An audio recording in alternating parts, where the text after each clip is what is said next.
For the latest in strategic affairs, subscribe to our YouTube channel. Click the bell icon for updates. Hello and welcome to another edition of Capital Calculus. This is the show that examines policies and developments through the intersection of politics and economics to share a fresh perspective with you every week, especially in trying to unpack the underlying strategic imperatives. I am your host, Anil Padmanabhan.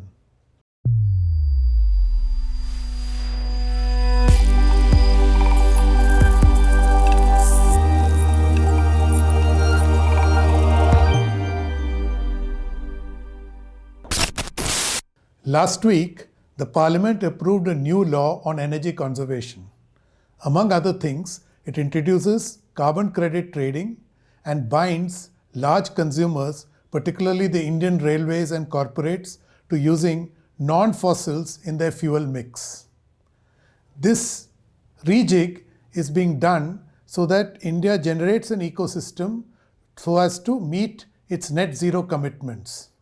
But to do this transition, India will also have to generate a lot of financial resources. To understand why and more, we spoke to Sandeep Bhamar. Sandeep is the co-founder of Green Frontier Capital. As a venture capitalist, he is already exposed to several green investments in India and hence a good go-to person. Welcome to the show, Sandeep.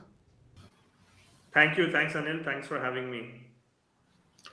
Okay, Sandeep, I'll just dive into the questions. In the last 1 week, there have been two interesting developments. One, the Parliament passed the Energy Conservation Bill, rather the amendments to the existing bill. And essentially now once the President signs off on it, the bill will be ready. Secondly, Kerala has announced that they will be coming up with a new environment budget, which basically will align the state's emission norms with what India is committed to at Glasgow. So my first question to you is that, is India finally walking the talk? That's an excellent question, Anil. The answer is yes.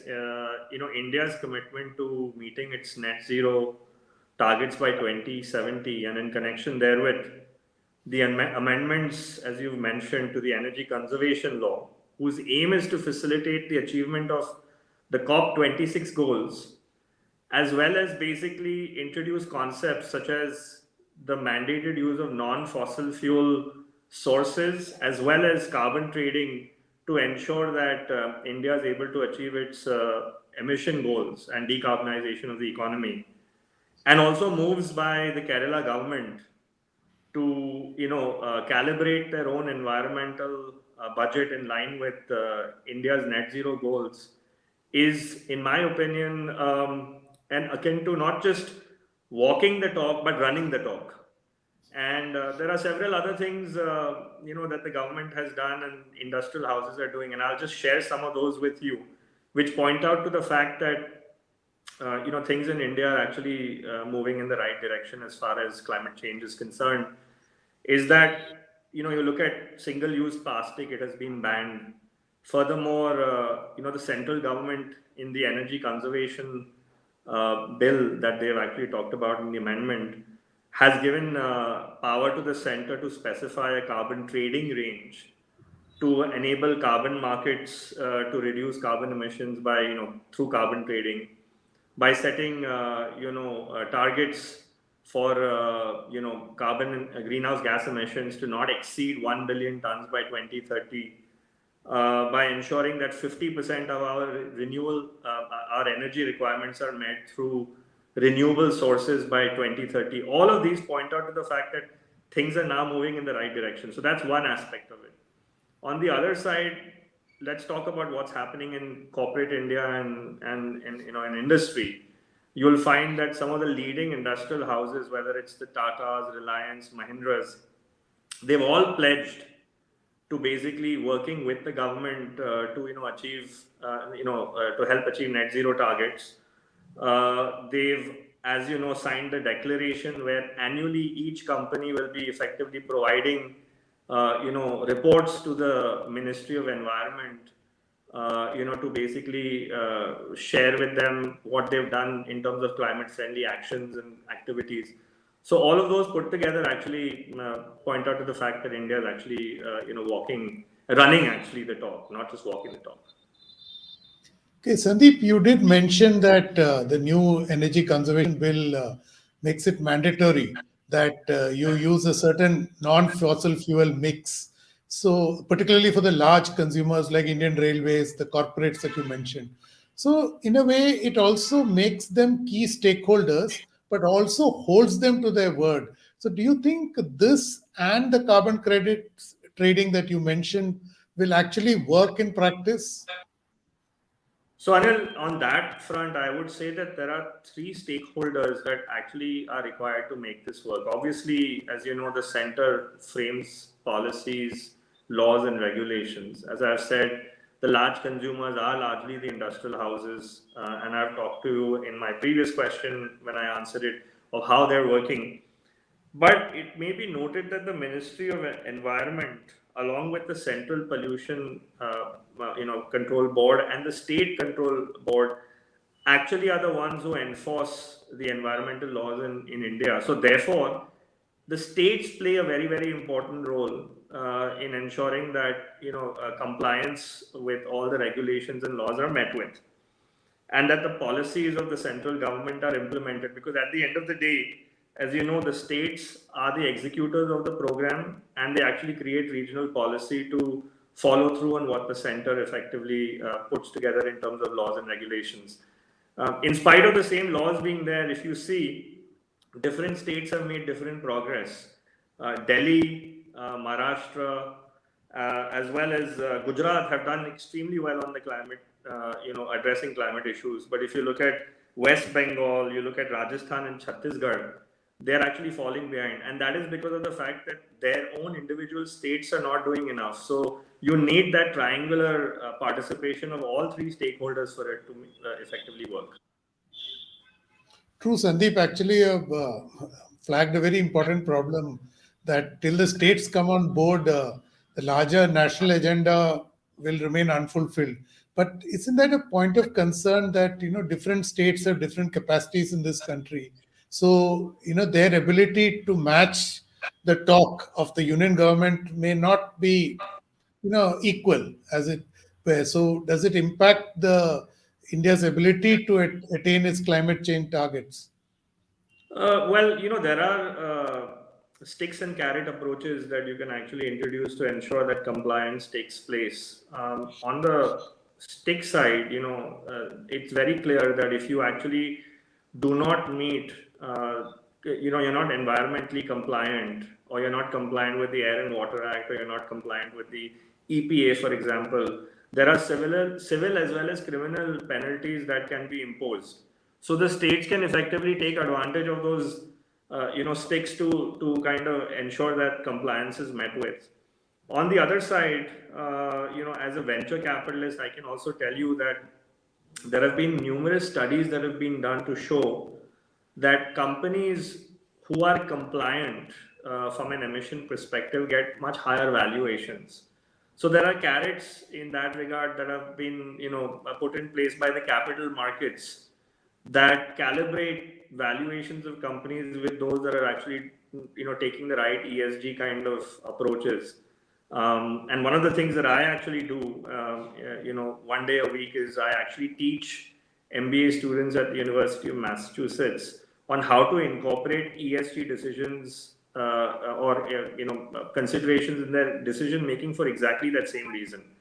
So I think that if you have carrots and sticks, and you actually have an efficient state mechanism or machinery to implement those carrots and sticks, I think we'll be on our way. And frankly, India has done a lot, right? I mean, it's the only country or one of the few countries that is ahead of its Paris Agreement targets.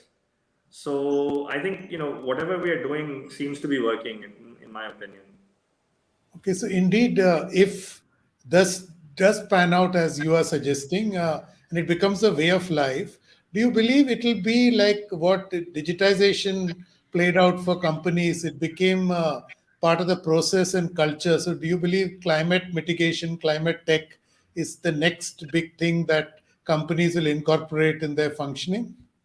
Absolutely, they have to. Otherwise, how else will India meet its net zero targets, right? So, one example of the fact that companies are doing so is if you look at Hindustan Unilever's balance sheet, if you call for it, and you look at the last balance sheet for the fiscal year ended 21-22, the first page itself, historically, if you actually saw balance sheets of corporates, you would see sales charts and growth charts and profitability charts.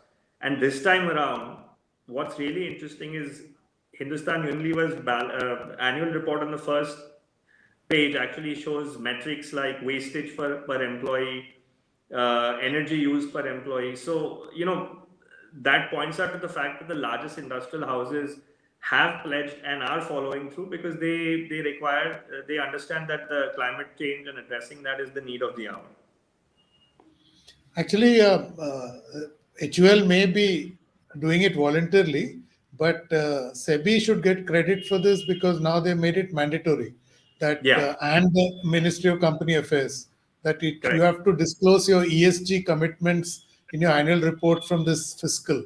So, which is Yeah. why all companies they were given a transition period, but from this year it's like mandatory. Yeah, So, and I it's good guess for them, that's right? Because as I explained to you, the markets actually reward you for engaging in the right practices, and those were the missions. So in 2009, there was a report that was put out called the Carbon Report, which if you get a copy somewhere, if you get your hands on a copy, you should read, which clearly states that companies with lower emissions have higher valuations than companies with higher emissions. So actually, Sandeep, the point that you made that markets reward you for good behavior, in this case, responsible behavior. So, that brings me to your core proposition, which is as a venture capitalist, you're looking at all these green projects, climate tech related. So, kind of, how do you see this VCs emerging as a way to bridge the resource gap that India will face as it starts walking the talk, or as you say, running the talk on Yeah. climate change. So VCs are just one part of the equation, but an important part of the equation. And the reason is very simple. There is unparalleled momentum with regards to investing in the decade-long opportunity that I would say exists on account of climate change. And if you look at the areas in which climate change is important, actually constitute the largest markets in India: energy, transportation slash mobility, food, agriculture, and so on and so forth. And effectively, what is happening is that the foundational technologies that we're investing in are actually posing a significant disruption to the traditional fossil fuel incumbents in terms of both performance as well as pricing. And therefore, and those are markets of scale. So venture cap is expected to come through to support innovation in those industries in a major way. But does venture cap in and of itself provide the solution to the panacea of climate finance? No. There has to be a lot more happening on a broader level. Multilateral agencies, unilateral agencies, private equity funds, corporate CSR, all of those taken together will actually help address that issue, not just venture cap. But venture cap is a very important cog in the wheel, as they say. And Sandeep, what is the nature of the sums we are talking about, including for the VCs? Yeah, so Rather, let me explain to you. So, climate mitigation, which is where actually, climate finance, let me put it this way, is a $50 trillion opportunity. And, VCs in particular are focused on just one aspect of climate finance, which is the mitigation aspect. As you know, there are, various aspects of climate. There's adaptation, there is resilience, but those are more long gestation projects because they involve setting up of green infrastructure and are both reactive as well as policy driven. Whereas if you look at the mitigation aspect of climate finance, this is where VCs actually have maximum interest, because VCs want to invest in venture scale opportunities which have nearer term returns and are not yield based type of opportunities. They are largely tech driven opportunities that are causing disruption in performance and pricing. And therefore, and so for example, if you look at our portfolio, so far we have deployed over $25 million across 10 investments at an average ticket size of between $2 to $2.5 million per investment. And we have actually invested in mobility and the ecosystem surrounding mobility. We've invested in food tech, we've invested in ag tech. And we believe that some of these companies that we've invested in are capable of returning the entire corpus of funds that we've invested at inception in just one company, right? So that's what a venture capitalist invests for. So, Sandeep, you disclose the scale of exposure. Can I take you to how do you approach these investments as a Sure. VC? How do you weigh them? On what scale do you measure these investments? Sure. So there are many considerations that we have when we actually look at, how we actually do our portfolio construction. I think the overriding factor for us is ensuring that we don't invest in anything where there is significant government policy involved, because government policies, change from time to time. They change with governments, and there is a lot of low-hanging fruit in India, which actually, if you look at the composition of greenhouse gas emissions in India, energy transition is a much larger piece of global greenhouse gas emissions in other countries.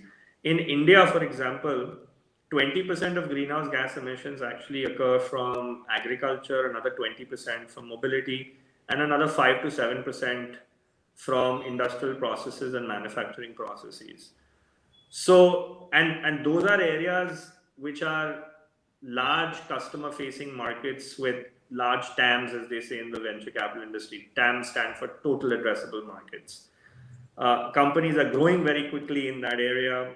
They're disruptive. I keep going back to the point where the whole idea of investing in these companies is that they're actually causing disruption in terms of both pricing and performance to their fossil fuel incumbents. So if you look at electrical vehicles, for example, in India today, the total cost of ownership of a three-wheeler or a two-wheeler in an electrical form is much, much cheaper and much more efficient to operate than its traditional, combustion engine driven or lead acid battery driven competitor. So those are the kind of companies. And then also our LPs, who actually include institutions, themselves insist that we should actually at the end of the day invest in companies that are capable of causing a measurable and meaningful difference in terms of their impact through the capital that we give them and the activities that they do in connection thereof. And what is that measurable impact? So if a company is capable of delivering at least 5 gigatons, 1 gigaton is basically a billion tons. So at least 5 gigatons of carbon dioxide sequestration by 2030, and at least 10 gigatons of carbon dioxide sequestration by 2050, then that's an opportunity that we think is worth chasing.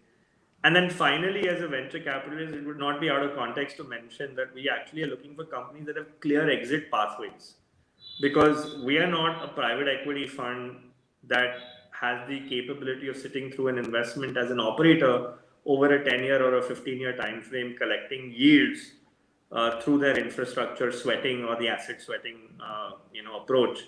We're looking for venture scale type returns in the companies that we're investing in. So hopefully that answers your question. So, Sandeep, when you this is a very new area in India, the business of climate tech. So, as a VC, when you approach this sector in India, do you face challenges because there's no? I'm not sure there's a specific policy directing VC investments in green tech, or there are some incentives, etc. So, does that bother you? Second, the lack of a taxonomy. India is yet to publish its taxonomy. I believe it's in the penultimate stages. So, do these two things kind of, kind of cramp your investment style, as it were?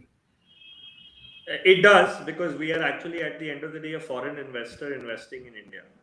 And the absence of policy, while sometimes a good thing, and people have pointed out to me that the software industry in India did very well for the longest time because there was no regulation on how software sector was to be, regulated, or there were no laws surrounding that. What we've actually seen is that having no policy is also like a sword sitting on top of your head that can fall anytime. So foreign investors want to work within constraints. The known devil, as they say, is better than the unknown devil, and so navigating that is a lot easier. Otherwise, you can have changing governments, changing policies that can impact, how these, investments end up actually doing over the long term. So yes, lack of policy definitely, especially on the venture side. And then you take that ahead and micro analyze it at a level of venture cap in climate specifically. That I would expect would take a very long time. First, we need venture cap regulation, and that hasn't happened yet. So that's preventing us from scaling up our capital, because our LPs, for example, want to know that they're investing in a regime which actually there are laws, there are benefits similar to what we get in the United States on our investment approach. So that's one. And then the taxonomy, absolutely. So, there's always interesting structures that we're looking at to invest in India, because the return profile that we're looking at some of our investments are very large. And if the pivot, like I said, to replace the incumbent fossil fuel technologies happens quickly, we'll end up actually earning our return much faster than we thought we would. And therefore, a large part of our return would be lost to taxes. So, yes, we are constantly looking for, incentives being, doled out by the government to encourage investment in venture cap, especially given Sandeep, that we're taking a lot of risk. just for the benefit of our viewers, taxonomy is definition describing what exactly is a green investment, right? Yes, that's correct. So now, Sandeep, when you look at India, it's a way, compared to the lay of the land that you get in the United States. What is it that will give you comfort when you're looking to invest in India? You did mention the lack of a policy, but beyond that, in terms of returns, in terms of cultural issues, I mean, is there some comfort boxes that you want to tick off before you are reassured of your investment, or rather, your LPs are reassured? Yeah, so two things in particular. One is that we want dispute resolution machinery to be very efficient, because without the lack of a law to be able to enforce your rights as a minority investor in India, we've had several instances in the past where founders of companies have taken actions which are not minority investor friendly or foreign investor friendly. And that has actually stopped us from scaling, right? Because that we don't have the ability to kind of go to the courts, given the backlog, given the lack of infrastructure, and given the ability of the more dominant founders in this country to influence government actions, at the state level. I'm not saying at the central level, but definitely at the state level. So that's one thing. And then second thing is that there is no ability to hedge our currency. So currency risk, if there is if we actually have to hedge our currency, then it becomes very cost prohibitive. So having some comfort of the fact that the rupee long term is a stable currency, it's not subject to significant volatility, which then allows us to invest in the company for the company's growth, and not necessarily overlay a factor of macroeconomic considerations over and above our investment. Investing in startups in itself is a very difficult matter, and then if you actually have to look at startup investments in the context of a macroeconomic backdrop, it makes the investment all that more complicated. And a question that I get asked all the time by my investors is, are you hedging the currency? And I wish I could tell investors, that look, actually going long the Indian rupee by investing in a company, if in India, is actually a great macroeconomic bet because India's economy is strengthening over time. But if you look at the last 5 years, for example, notwithstanding the fact that we've had relatively better GDP numbers coming out of India vis-a-vis some of the other countries in Asia and emerging markets, we've still had a 5 to 6% depreciation of the Indian rupee each year. So think about it, right? If you basically make 2 or 3 times your return on an investment over a 2 year, time frame, but you've lost 50% of it because of rupee depreciation, then is it really worth the risk? So those are the two areas that we constantly are thinking of, which is hedging cost as well as dispute resolution mechanisms. But tell me something, Sandeep, that you did. I mean, you detailed the risk in which is you extra in a country like India. But what about the returns? Because this is a very new market. The scaling would obviously, let's take like mobility for example. It's Yeah. simply taken off. I mean, not in a relative context, it has taken off. So the returns are also equally high, right? So does that kind of set off these very high risks, the high returns, or Yeah, is I it mean still it does. net? It does, but you must understand that 9 out of every 10 startups fail if you just go by historical statistics. So when you're actually investing in the venture cap space, when you actually taking a big leap of faith at the level that we are investing at, right? So we invest at Series C or earlier. So basically Series A, Series Seed, or pre-Series A. So in that range, the company is still in an environment where it has to deliver proof of concept when no one else is willing to take the risk on them, and so the ability to fail is relatively high. So yes, if things work out and everything is great, then yes, we don't. Then the depreciation issue and the dispute resolution of potential, etc., all goes away. But 90% of the times you end up facing these issues because 90% of the times the investments that you make end up failing, and that's just the nature of venture cap. So, Sandeep, I believe there are about 200 startups in climate tech hitting the market every quarter. So, I believe also large chunk of them are being incubated in the IITs, which is the Indian Institute of Technology, various centers. I believe Delhi is also a pretty big hub. So, what about you? Are you also scouring these IITs for looking for the next big unicorn, or is it that you look elsewhere?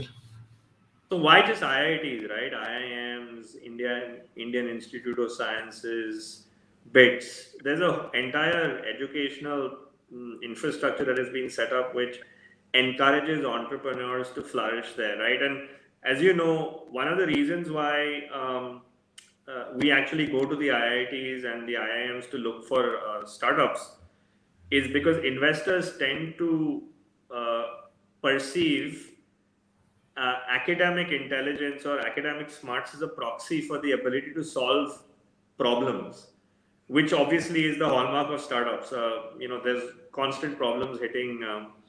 The other reason is that a lot of these better known educational institutes actually encourage risk taking by their students when they graduate in terms of entrepreneurship, because if they fail, their degree or their ability to basically get a job on the back of that failure because they've actually graduated from the IITs or IIMs is relatively high. So if you fail from a lesser known institute as a starter and then you have to go out and find yourself a job, it's much more difficult than if you actually do a startup at IIT and you fail and you can get another job. So there's a risk reward ratio there, right? The more risk you take, the higher the potential for reward, and therefore we actually go into these institutes to look for people who are actually doing cutting edge stuff in technology, disruption in the climate area, climate technology areas, etc. So that's the reason why these institutes actually become kind of a nursery for us to pick out the best startups. So, have you found any gems so far? We have, there are a couple that we've, obviously we have significant competition in the venture cap space, but we've just give you one example of a company that we really liked, was a company called Off Grid Labs. I don't know if you've heard of them, but they were incubated inside of IIT Kharagpur. And as you know, lithium ion is a is effectively the rare earth material that actually drives electrical batteries. But lithium, in and of itself, is a rare earth material that India doesn't have any reserves of, and China owns 85% of the reserves of lithium globally speaking. And then, of course, there are other countries like Bolivia and Australia and so forth that also have lithium ion reserves. So, if we actually have to grow the electrical vehicle industry in India, then by definition you need access to lithium. And if you don't have access to lithium, how do you grow, right? So it's a circular argument. So what is happening is that there are alternatives to lithium that are being worked on in terms of alternative chemistries, and Off Grid Labs is looking at a zinc gel that actually replaces lithium as a raw material in these electrical batteries. And zinc, India has abundant reserves of zinc, and also zinc actually, provides the same energy output as lithium at half the cost, and doesn't have the same problems that lithium, meaning that lithium actually, as you know, you must have heard that a lot of batteries are blowing up because of the heat in India. Lithium was actually sourced as a raw material out of China, where the conditions are much more colder, and therefore you can actually use lithium in batteries to power electrical vehicles in China without the batteries going up in flames. But you can't take that model and apply it to India, because we have tropical climate, extremely hot temperatures, and lithium is not going to work. So you have to look. So alternative chemistries are being worked upon inside our scientific institutes. There are some very, very interesting companies that are coming out of there, and then I can actually give you multiple examples of other companies, but that's just one example. So, Sandeep, that brings me to my final question. That what you just said, that probably these startups could come up with a next big disruption in climate tech. So, like in the example you cited, replacing lithium with zinc. Now, do you think that India will be a nice playground to, given its size, to discover such disruptions which can then be scaled to the rest of the world? The simple example is the UPI experiment, which is now being adopted by more and more countries, or the Aadhaar identity project, which other countries are adopting. So, do you think that in climate tech too, rather India can generate these kind of global market products, or is that wishful thinking? No, I don't think that's wishful thinking, and I'll tell you the reasons why, right? If you look at in order of magnitude, who are the largest greenhouse gas emitters in the world? It's China, the United States, and India. The advantage that India has is that we've got a very, very strong science infrastructure. We've got scientific institutes, and at the same time, Indian engineering skills and scientific skills can be procured at a very, very low cost. So, what happens is that the combination of high intellectual capability as well as low cost to be able to do that, and be able to do that to address issues at scale, then makes the solutions available easily transportable. So, like, give you an example now, Africa. Africa, in and of itself, is a very large continent, and they have the same issues that India has. And there are many countries in Africa that don't have the scientific infrastructure to solve their problems, but have a large enough market where the scale exists and don't have the ability to incorporate expensive solutions that come out of the West because there's no money in Africa. So for Indian companies who've already done the work in India to actually then not exploit, but actually take advantage of a market such as Africa actually becomes very, very useful, right? Similarly, you have countries in East Asia, Thailand, Indonesia, Malaysia. So India may not necessarily be the best exporter of technology to the Western world, but there are several large enough markets where Indian solutions actually become very, very valuable because of their ability to solve problems at a low cost and to address large addressable markets, which I think there are several which will easily incorporate Indian solutions coming out of Indian startups in the climate space.